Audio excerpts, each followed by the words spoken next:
अगर कोलेबिरा विधायक के कामों को आप देख रही हैं कि काम नहीं हुआ, अगर 10 में से नंबर देने की बारी हो तो आप कितना नंबर दीजिएगा? ऑब्वियसली उसमें से मैं चाहूंगी कि मैं 2 नंबर दूं। मतलब आप मानती हैं कि 80% काम नहीं हुआ है। नहीं हुआ है।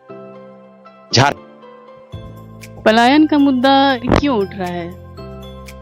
इसलिए कि क्योंकि अभी तक कुछ विकास नहीं हुआ है, तभी पलायन हो रहा है। हमारी सरकार इस पर 100% कुछ ध्यान नहीं दे रही, तभी पलायन हो रही है। इसका मतलब हम आज भी पीछे हैं। तो झारखंड एक ऐसा राज्य है कि इतने सारे संसाधन होने के बावजूद भी हम पलायन कर रहे हैं। इसका मतलब हमारे लिए एक शर्म की बात होनी चाहिए। मुझे जिस तरह से मैया योजना के बारे में ये मैंने सुना कि ये अभी तक 3 महीना हो चुके हैं, तो ये चुनावी मुद्दा के रूप में मैं देखती हूँ। और इसके बाद में कह नहीं सकती कि ये मैया योजना आगे कुछ काम करेगी या फिर ये योजना जो है ये कंटिन्यू चलेगी। झारखंड में विधानसभा चुनाव 13 नवंबर को होना है। पहले चरण के तहत सिमडेगा के दोनों विधानसभा सीटों पर चुनाव होगी।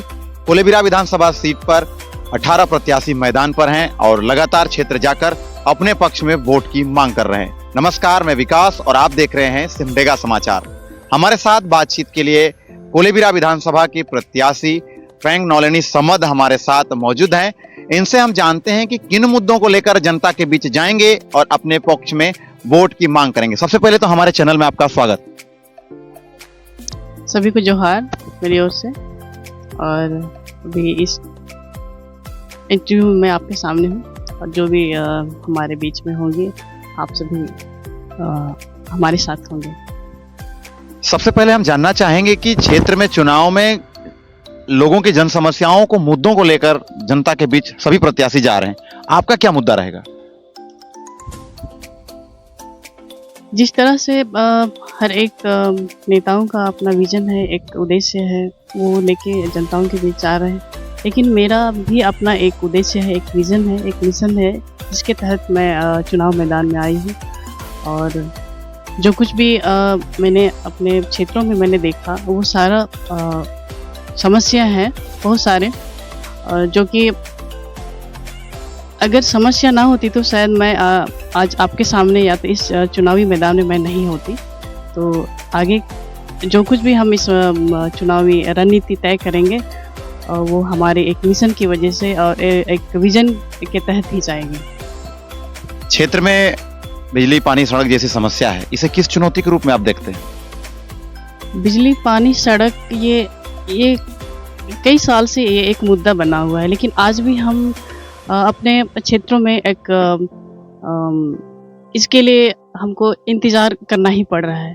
तो हमारी सरकारें जो योजनाएं लाती हैं, हम ये नहीं कह सकते हैं कि ये योजनाएं या सरकार के थैले में रह जाती है या फिर हमारे बीच में आती है, ये तो हम सारे पब्लिक ही कह पा रहे हैं।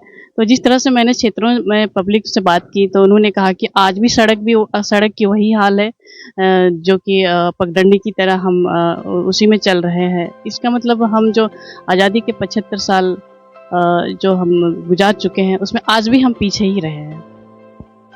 आपके सामने सिटिंग एमएलए नमन विकसल कोंगाड़ी चुनावी मैदान में है, उसे किस चुनौती के रूप में देखते हैं? क्योंकि उनका कहना है कि लगातार हम क्षेत्र में विकास किए हैं, बिजली, पानी, सड़क के लिए काम किए हैं, इसे आप किस नजरिए से देखते हैं? अगर उनका विकास मैं माननीय नमन विकसल कोंगाड़ी जी से मैं सहमत हूँ, ये भी मैं कह नहीं सकती, क्योंकि जिस तरह से पब्लिक का जो ओपिनियन है, उनका जो विचार है, वो उन्होंने कहा कि अभी तक हमारे एरियाज़ में कहीं है कहीं नहीं है। इसका मतलब पूरी तरह से 100% काम नहीं हुआ है। तो अगर विकास की बातें होती तो मैं इस चुनाव मैदान में मैं उतरती ही नहीं। तो इसका मतलब ये है कि जो कुछ भी मैंने सोचा है एक निर्दलीय प्रत्याशी के रूप में, तो ये सही है। अगर कोलेबिरा विधायक के कामों को आप देख रही हैं कि काम नहीं हुआ, अगर 10 में से नंबर देने की बारी हो तो आप कितना नंबर दीजिएगा? ऑब्वियसली उसमें से मैं चाहूँगी कि मैं 2 नंबर दूं। मतलब आप मानती हैं कि 80% काम नहीं हुआ? नहीं हुआ। झारखंड पार्टी से एनो सेका ने अपने पुत्र संदेश सेका को खड़ा किया है चुनावी मैदान में। एक समय वो विधायक थे, मंत्री भी रहे हैं, तो वो भी एक चुनौती के रूप में है। इसको आप किस नज़र से देखते हैं? जिस तरह से अब एनओसी से मैं जिस तरह से मैंने एनओसी के बारे में सुना कि जनता के लिए उन्होंने जो कुछ भी किया है वो आज भी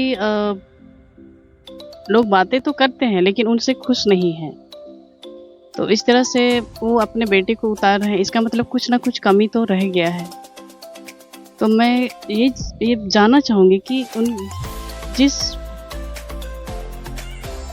इंसान ने या तो एनओसी के पुत्र जब इस चुनावी मैदान में जब आ रहे हैं तो उनका मुद्दा और उनका जो मिशन है ज़रूर अधूरा रह गया है, तभी वो अपने बेटे को मतलब इस मिशन में उतारे होंगे। तो मैं उनको एक चुनौती देती हूँ कि मैं भी इस प्रत्याशी के रूप में निर्दलीय प्रत्याशी के रूप में मैं उनके आगे एक चुनौती बन के रहूँगी। क्षेत्र में पलायन की समस्या बहुत ज़्यादा है, खासकर कोलेबिरा विधानसभा क्षेत्र में।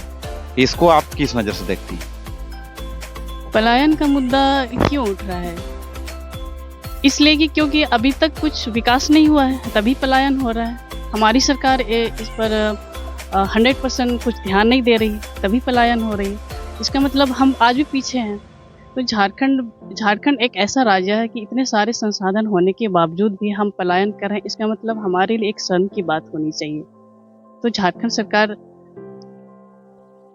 इस ओर ध्यान देना चाहिए उनको कि जब पलायन हो रही है तो उसके लिए कुछ हमारे लिए कुछ योजनाएं तैयार करना चाहिए पब्लिक के लिए, जो कि पलायन के लिए रुकने के लिए कुछ इसमें काफ़ी सहूलियत हो।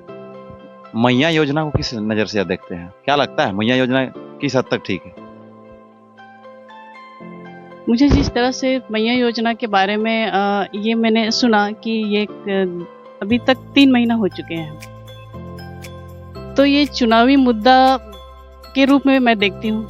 और इसके बाद मैं कह नहीं सकती कि ये मैया योजना आगे कुछ काम करेगी या फिर ये योजना जो है ये कंटिन्यू चलेगी। इसके बारे में सरकार ही तय करेगी। आपको क्या लगता है कि मतलब ये चुनावी लॉलीपॉप है? ये चुनावी लॉलीपॉप ही है। भाजपा के प्रत्याशी सुजान मुंडा भी मैदान में है। भाजपा कह रही है कि हम आज़ादी से लेकर आज तक नहीं जीते हैं, लेकिन इस बार हम जीत दर्ज करेंगे और लगातार क्षेत्र में हमारा जनाधार है। तो आप किस चुनौती के रूप में भाजपा को देखती हैं? भाजपा जिस तरह से आदिवासियों की बात करती है, जमीन में तो कुछ ऐसा कुछ दिखा नहीं है आज तक। तो मैं सोचती हूँ कि सुजान मुंडा जो हमारे प्रत्याशी हैं भाजपा के, मुझे नहीं लगता कि वो इस क्षेत्र में वो कहीं ना कहीं जीत पाएंगे। ये 100% नहीं कहा जा सकता, क्योंकि हमारी जो हमारे क्षेत्र में जिस तरह से आदिवासियों की जो हालत है उस हिसाब से देखा जाए तो मुझे भाजपा पर इतना 100% श्योर नहीं। क्षेत्र में सबसे बड़ी एक और समस्या है जो है स्वास्थ्य सुविधा। इस पर आप क्या कहेंगे? सबसे बड़ी बात है कि हमारे यहाँ कोई बड़े हॉस्पिटल नहीं है। देखा जाए तो कोलेबिरा में और सिमडेगा हमारे इस डिस्ट्रिक्ट में देखा जाए तो हमारे सबसे बड़ी प्रॉब्लम यही है कि स्वास्थ्य की को लेके हमारे पास यहाँ पे एक बड़े हॉस्पिटल होना चाहिए। उसके लिए हम काम करेंगे। अगर हम इस निर्दलीय प्रत्याशी के रूप में खड़े हैं तो कुछ ना कुछ मेरा भी विज़न है, मिशन है, जो मैं इस ओर में ध्यान दूंगी कि सबसे पहले डिस्ट्रिक्ट में एक बड़ी हॉस्पिटल होनी चाहिए, ताकि लोग यहाँ से जिस तरह से देखा जाए कि कोई जब बीमार पड़ते हैं तो एक राउरकेला जाते हैं या तो फिर रांची जाते हैं।